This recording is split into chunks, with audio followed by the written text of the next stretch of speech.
حدیث میں باہر کے انسان سے زیادہ اندر کے انسان کی اصلاح کی کوشش پر زور دیا گیا ہے۔ ڈاکٹر باہر کے آدمی کو ٹھیک کرتا ہے، اس نے میڈیکل سائنس میں یہی کچھ پڑھا ہے۔ اندر ٹھیک کرنے کی طاقت اس میں بولے نہیں ہے۔ یہ خوب سمجھ لیں، اندر کا انسان ٹھیک کرنے کی اتھارٹی اللہ نے صرف پیغمبروں کو دی ہے، اور یہ صلاحیت بھی اللہ نے صرف پیغمبروں کو دی ہے۔ یہ صلاحیت نفسیاتی ڈاکٹروں کے پاس بولیں نہیں ہے۔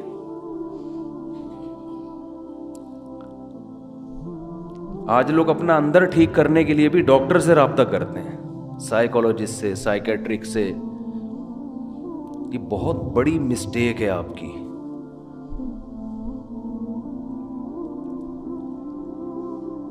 ہاں، کسی سائیکولوجسٹ سے آپ رابطہ اندر کا انسان ٹھیک کرنے کے لیے اس وقت کر سکتے ہیں جب اندر خرابی باہر خرابی کی وجہ سے ہو۔ سمجھ میں آ رہی ہے بات؟ بعض بیماریاں ایسی ہوتی ہیں جو دماغی ہوتی ہیں، کچھ کیمیکل آگے پیچھے ہو جاتے ہیں، اس کی وجہ سے آدمی کی اندر کی سیٹنگ بھی خراب۔ تو وہ اندر کی سیٹنگ باہر کی وجہ سے خراب ہوئی ہے، اس کے لیے ڈاکٹر آپ کو میڈیسن دے کے یا کچھ دائیں بائیں کر کے وہ کیمیکل آپ کے سیٹ کر دے گا۔ ایک آسان سی مثال سے سمجھاتا ہوں۔ آپ کو اگر نیند نہیں آتی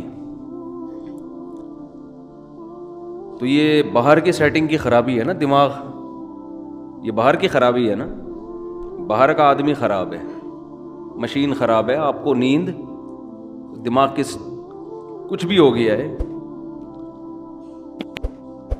تو اس کی وجہ سے آپ کے اخلاق بھی خراب ہوتے ہیں، آپ میں چڑچڑاپن پیدا ہو جاتا ہے، بات بات پہ غصہ آتا ہے۔ تو دیکھنے والا یہ کہے گا کہ یہ اندر سے ٹھیک نہیں ہے، بدتمیز آدمی ہے، بد اخلاق ہے، لیکن یہ اصل میں اندر سے ٹھیک نہ ہونا باہر کی سیٹنگ آؤٹ ہونے کی وجہ سے سو نہیں رہا بیچارہ۔ سمجھتے ہیں؟ تو ڈاکٹر یہ کرے گا، نیند کی گولیاں دے دے گا، آپ سو جاؤ۔ جب آپ کی نیند پراپر ہوگی تو آپ کے اخلاق کیا ہو جائیں گے؟ بولو نا۔ اچھے تو لوگ سمجھیں گے یہ اندر سے کیا ہو گیا ہے، ٹھیک، حالانکہ یہ اصل میں اندر سے خراب تھا ہی نہیں، یہ تو ایک وقتی طور پر نیند نہ ہونے کی وجہ سے سیٹنگ کیا ہو گئی تھی، آؤٹ۔ ڈاکٹر نے کچھ نہیں کیا، کنٹرول پینل پہ جا کے سیٹنگ میں گیا ہے، وہ اس نے دیکھا کہ جو وائرس آیا ہوا ہے، اینٹی وائرس چلایا، وہ کیا کر دیا، اڑا دیا، ریفریش کیا، سلا دیا، دوبارہ اٹھے تو ونڈو جب ریفریش ہوتی ہے تو بہت سے ہم نے دیکھا ہے موبائل میں، بعض دفعہ نیٹ نہیں چل رہا، بعض دفعہ مسئلہ ہے، ابے ری اسٹارٹ مار اس کو، بس ہمیں نہیں پتا وہ کیوں صحیح ہوا لیکن صحیح ہو جاتا ہے، تو کیا کرتے ہیں اس کو، ری اسٹارٹ مارو، سیٹ ہو گیا۔ بہت دفعہ ہوتا ہے، ایک دفعہ نہیں تو 2 دفعہ ری اسٹارٹ کر دو، ری اسٹارٹ سے کاکڑ دن نہ ہو جاتا ہے۔ تو جب انسان سو کے اٹھتا ہے نا تو وہ بھی اصل میں کیا ہے، ری اسٹارٹ ہوتا ہے۔ دن بھر کی ٹینشنیں، پیسوں کے معاملات، اور ویسے جسمانی تھکاوٹ، بیگم سے پھڈے، سسرال کے جھگڑے، سیاسی باتیں ہیں بھائی، وہ درجنوں ٹینشنیں لے کے بستر پہ دھڑام سے گرتا ہے، اور دماغ کا کنیکشن اللہ اس دنیا سے ختم۔ وَجَعَلْنَا نَوْمَكُمْ سُبَاتًا، قرآن کہتے ہیں ہم نے تمہاری نیند کو سبات، سبت کاٹنے کو کہتے ہیں۔ عجیب چیز ہے نیند بھی، دیکھو نیند عجیب چیز ہے۔ آپ جب اپنے جسم کو تھکاتے ہو تو آرام کا طریقہ یہ ہے کہ جسم کام کرنا چھوڑ دے۔ جیسے آپ بازوؤں سے ویٹ اٹھا رہے ہو، بالآخر تھکتا ہے نا آدمی کا ہاتھ، تھک جائے گا، تو آرام کیسے دو، ویٹ اٹھانا چھوڑ دو۔ جم میں آپ نے دیکھا ہوگا ویٹ اٹھاتے ہیں، 15ویں سیٹ پہ جا کے چیخیں نکل رہی ہوتی ہیں نا، وہ آوازیں آ رہی ہوتی ہیں، تو اس کے بعد وہ تھوڑی دیر آرام کرتے ہیں، پھر دوبارہ اٹھاتے ہیں۔ تو آپ چل کے تھک جاتے ہو، اس کا حل کیا ہے؟ ٹانگوں کو تھوڑی دیر آرام دو، بیٹھ جاؤ، تھوڑی دیر کے بعد دوبارہ چلنے کے قابل ہو جاؤ گے، ریلیکس ہو جائیں گے نا آپ کے پاؤں۔ لیکن دماغ جو سارا دن سوچتا ہے نا، دماغ کا دیکھو، جس باڈی کا جو کام اللہ نے لگایا ہے اس سے وہ کام لینا چھوڑ دو تو باڈی ریلیکس ہو جاتی ہے۔ سمجھ رہے ہیں کہ نہیں سمجھ رہے ہیں بھائی؟ کام لینا چھوڑ دیں نا، ہاتھ سے وزن اٹھانا چھوڑ دیں تو ہاتھ کیا ہو جائیں گے؟ ریسٹ۔ چلنا چھوڑ دیں تو ٹانگوں کو کیا ملے گا؟ ٹانگوں کا کام ہے چلانا۔ اچھا، آج کل ٹانگوں کا کام چلنا رہا نہیں ہے۔ آج کل ٹانگوں کا کام سوائے پینٹ پہننے کے، پینٹ باندھنے کے، کیونکہ اگر ٹانگ نہ ہوتی تو شلوار کہاں پہنتے، ہم پینٹ کہاں پہنتے۔ چلنا پھرنا لوگوں نے کیا کیا ہے؟ چھوڑ دیا ہے۔ ہر کام بائک پہ ہو رہا ہے، ہر کام بس میں ہو رہا ہے، ہر جہاز میں جا رہے ہیں، بسوں میں جا رہے ہیں، تو چلنا پھرنا گیا ختم۔ تو ٹانگیں تو برباد ہوں گی نا، گھٹنوں کی بیماریاں، اور یہ جو کچھ مسجدوں میں دیکھو کتنی کرسیاں آتی چلی جا رہی ہیں۔ تو ٹانگ کو اللہ نے پیدا کس کے لیے کیا ہے؟ چلنے کی۔ تو یہ چلے گی تو فٹ رہے گی۔ تو اب چل چل کے تھک گئے تو ٹانگ کا کام تھا چلانا، پاؤں کا کام تھا چلانا، پاؤں سے وہ کام لینا چھوڑ دیں وقتی طور پہ، جب تھک جائیں تو وہ دوبارہ کیا ہو جائیں گے؟ فریش ہو جائیں گے۔ اب دماغ کا کام کیا ہے؟ بولو نا۔ دیکھو، آنکھوں کا کام ہے دیکھنا، ہم کوئی مطالعہ کر رہے ہو، اسٹڈی کر رہے ہو، جو ونس اپون اے ٹائم لوگ کیا کرتے تھے اب تو ختم ہو گیا۔ تو تاریخ بھی ڈرامے دیکھ کے لوگ سیکھ رہے ہیں، حالانکہ جو ہسٹری ہے نا وہ کتابوں میں ہوتی ہے صحیح۔ مولانا اسماعیل ریحان صاحب کی کتابیں ہسٹری پہ، تاریخ پہ ضرور پڑھیں آپ لوگ، تاکہ یہ جو بنو امیہ اور بنو عباس کے لوگوں نے جھگڑے کھڑے کیے ہوئے ہیں نا، حضرت معاویہ پہ الزامات، مستند تاریخی کتاب ہے، اس کو پڑھیں لازمی، ورنہ آپ غلط لکھی ہوئی تاریخیں پڑھیں گے تو آپ کا دماغ خراب ہو جائے گا۔ بعض لوگوں کو بنو امیہ خلیہ ہو گیا ہے، تو مالی خلیہ ہوتا ہے نا، ایک بنو امیہ خلیہ، ہر بات گھما گھما کے بنو امیہ کے خلاف۔ بھائی اس میں اچھے کام بھی ہوئے ہیں، برے کام بھی ہوئے ہیں، اچھوں کو اچھا کہو، بروں کو برا کہو، ہر دور حکومت میں ہوا ہے، لیکن ان کا کچھ نفسیاتی مسئلہ بن چکا ہے۔ نفسیاتی بیماریاں بہت قسم کی ہوتی ہیں، آپ کا کوئی ذاتی چڑ ہو جاتی ہے آپ کو کسی سے، تو ہسٹری پڑھیں، بہت زبردست تاریخ لکھی ہے انہوں نے، حضرت مفتی تقی عثمانی صاحب نے بھی اس کی تعریف کی ہے۔ خیر، یہ درمیان میں ایک بات آ گئی، تو میں یہ عرض کر رہا ہوں کہ آپ اگر چلتے چلتے تھکتے ہیں تو ٹانگوں سے کام لینا چھوڑتے ہیں، تو دماغ کا کام کیا ہے؟ آنکھوں سے جب اسٹڈی کرتے ہیں، مطالعہ کرتے ہیں، آنکھیں تھک جاتی ہیں نا، تھوڑی دیر کے لیے آدمی آنکھوں کو ایسے کر کے رکھ دیتا ہے، کتاب تھک جاتا ہے، تو پھر فریش ہو کے مطالعہ کرنا شروع کر دیتا ہے۔ دماغ کا کام ہے سوچنا، تو دماغ کو ریسٹ کیسے ملے گا؟ جب وہ سوچنا بند کر دے۔ یہ اپنے اختیار میں ہے؟ بولو نا، کیا ہو گیا؟ دیکھو، ہاتھ سے ویٹ اٹھا رہے تھے، اپنے اختیار میں، ویٹ نہ اٹھاؤ۔ پاؤں سے چل رہے تھے، اپنے اختیار میں۔ دماغ کا کام کیا ہے؟ آرڈر کرے گا ٹانگوں کو رک جا، ٹانگیں رک جائیں گی۔ دماغ آنکھوں کو آرڈر کرے گا بند کر لو اپنے آپ کو، آنکھیں بند ہو جائیں گی۔ دماغ آرڈر کرے گا ہاتھوں کو کہ وزن اٹھانا چھوڑ دو۔ یہ پوری باڈی کو کون مینیجر کون ہے اس باڈی کا؟ آپ کا برین ہے، یہ سارے کام کر رہا ہے۔ اس کو آرڈر کون دے گا؟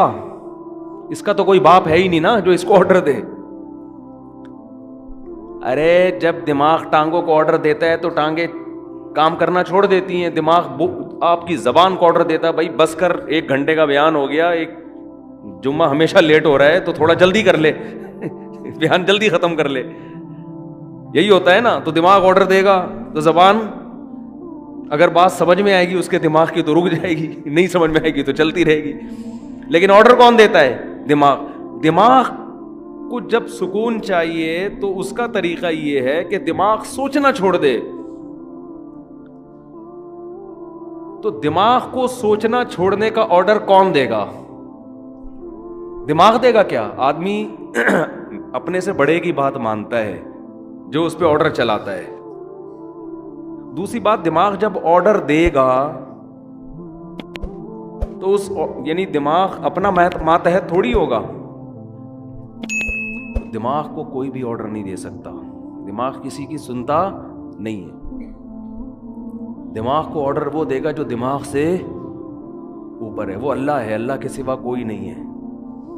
اس لیے اللہ کہتے ہیں وَجَعَلْنَا نَوْمَكُمْ سُبَاتًا، ہم نے بنایا ہے تمہاری نیند کو دماغ اور اس دنیا کا رشتہ ڈسکنیکٹ کرنے والا. نیند کو اللہ نے ایسا بنا دیا کہ آپ کے دماغ کا اس دنیا سے کنیکشن کیا ہوتا ہے؟ ڈسکنیکٹ، سوئچ آف ہو جاتا ہے. تاریں کاٹ دی جاتی ہیں، جو دماغ کی تاریں ہیں نا جو پھیلی ہوئی ہیں، جو دیکھ رہا ہے دھوپ ہو رہی ہے، بارش ہو رہی ہے، نہیں ہو رہی ہے، گرمی ہو رہی ہے، سردی ہو رہی ہے، چمونی آپا کیا کر رہی ہیں، اور بیگم کچن میں کیا کر رہی ہے، اور میری بچی کا فون کیوں نہیں آیا، میرا بچہ ابھی تک کمبخت 3 بج گئے گٹر کے ڈھکن پہ کیوں بیٹھا ہوا ہے، صبح 1 بجے تک. یہ سارے مسائل کھوپڑی میں گھومتے ہیں کہ نہیں گھومتے؟ حتیٰ کہ آدمی جب سونے کے لیے لیٹتا ہے تو اور زیادہ گھومنا شروع کر دیتا. جب لائٹ آف ہوتی ہے تو اور دماغ فریش ہو کے سوچنا شروع کر دیتا ہے. اب آپ اپنے دماغ کو آرڈر دے کے سو جا. دماغ کبھی بھی آپ کے کہنے پہ بولو نہیں سوئے گا. آپ سمجھاتے نا بے سو جا، بے سو جا، بے سو جا. اب جتنا دماغ اپنے آپ کو سونے کو آرڈر کرے گا اتنا ہی دماغ جاگے گا، کیونکہ آرڈر کرنے کے لیے جاگنا ضروری ہے. سوتا ہوا مینیجر کسی کو آرڈر نہیں کر سکتا. سمجھ میں آ رہی ہے بات کہ نہیں آ رہی ہے؟ سوتا ہوا آدمی اپنے ہاتھ کو آرڈر کر سکتا ہے؟ بولو. آپ جاگ رہے ہیں نا، آپ نے اپنے ہاتھ کو آرڈر کیا بھئی یہ گلاس پکڑ لے، گلاس پکڑ لیتا ہے. جب آپ سو رہے ہوتے ہو تو آپ کا دماغ آرڈر کرتا ہے اپنے ہاتھ کو کہ یہ گلاس پکڑ لے. کیوں؟ دماغ ابھی کیا کر رہا ہے؟ سو رہا ہے. تو سوتا ہوا دماغ جیسے آپ کے اعضاء کو آرڈر نہیں کر سکتا تو وہ اپنے آپ کو بھی آرڈر نہیں کر سکتا. اور جاگا ہوا جب تک ہے، آرڈر کرنے کے لیے جاگنا ضروری ہے. اور جاگا ہوا ہے تو سوئے گا نہیں، سویا ہوا ہے تو جاگے گا نہیں. تو یہ ایک دوسرے کے اپوزٹ ہیں. اس لیے دماغ اپنے آپ کو سونے کا آرڈر کبھی بھی نہیں کر سکتا. اس لیے کہتے ہیں کہ نیند آپ کے اپنے اختیار میں نہیں ہے. آپ کے اپنے اختیار میں بستر پہ سونے کے لیے لیٹنا اور لائٹ کو آف کر دینا، شور شرابے کو ختم کر دینا، یہاں تک آپ کے اختیار میں ہے. دماغ میں نیند مسلط کرنا یہ آپ کے اختیار میں نہیں ہے. یہ اللہ کی رحمت ہے کہ جب آپ بستر پہ آنکھ بند کر کے لیٹتے ہو، اللہ کہتے ہیں اللہ یتوفی الانفس حین موتها والتی لم تمت فی منامها، ہم تمہارے اندر سے روح کھینچ لیتے ہیں جب تمہاری نیند کا وقت ہوتا ہے. وَيُرْسِلُ الْأُخْرَى، اور پھر اللہ تمہاری اس روح کو صبح کے وقت تمہاری باڈی میں لوٹا دیتے ہیں. دماغ کا سونا یہ روح نکلنے سے، کیوں زندگی نکل گئی نا، جو چل رہے پھر رہے تھے، ہنس رہے تھے، مسکرا رہے تھے، اس کو روح سے تعبیر کیا ہے، حیات سے تعبیر کیا ہے. یہ والی حیات وقتی طور پر ختم ہو جاتی ہے. تو یہ اللہ کی بہت بڑی نعمت ہے کہ اللہ آپ کا سبات کا مطلب اللہ آپ کا دماغ کا کنیکشن اس دنیا سے ڈسکنیکٹ. جب ڈسکنیکٹ ہوا تو سوچنا چھوڑ دیا دماغ نے. سوچنا چھوڑتا ہے تو وہ 4 5 6 8 اور کراچی میں تقریباً 13 گھنٹے سونے کے بعد وہ دماغ کیا ہو جاتا ہے؟ صرف فریش ہی نہیں ہوتا بلکہ بیکار ہو جاتا ہے. وجہ اس کی یہ کہ جب کسی باڈی کو بہت زیادہ آرام دے دیا جائے نا تو وہ اعضاء ناکارہ ہونا شروع ہو جاتے ہیں. آپ واکنگ کرتے ہو، چلتے چلتے چلتے چلتے تھک گئے، پھر بیٹھو، آپ پھر اتنا بیٹھو جتنے میں ٹانگیں ریلیکس ہو جائیں. جب ریلیکس ہو گئی، سکون مل گیا، پھر چلو یا کوئی اور کام کرو. لیکن آپ ایسے بیٹھے بیٹھے درد کی آپ کی کمر تھک گئی تو آپ لیٹ گئے. اب آپ ایسے لیٹے کہ پولیس بھی آ کے نہیں آپ کو اٹھا سکتی، تو تھوڑے دنوں میں آپ بیٹھنے کے قابل رہیں گے ہی نہیں. تھوڑے دنوں میں آپ چلنے کے قابل رہیں گے ہی نہیں. تو ایسے یاد رکھیں دماغ کو بھی آرام چاہیے ایک حد تک.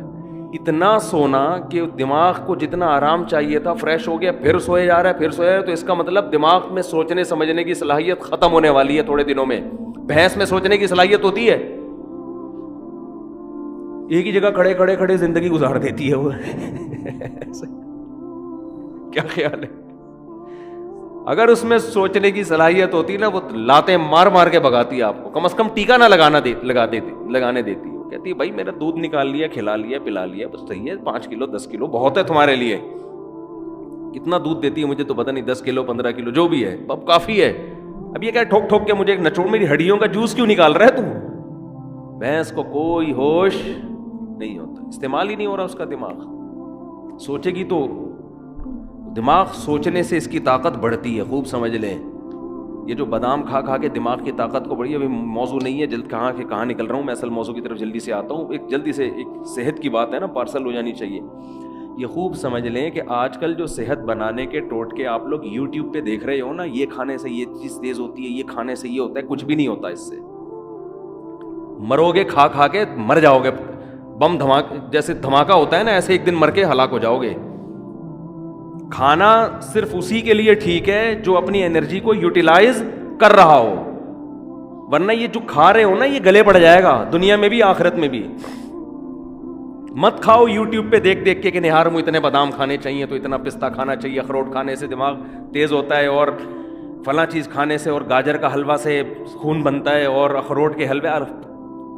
جو کھا رہے ہو جتنا یہ بھی بہت زیادہ ہے.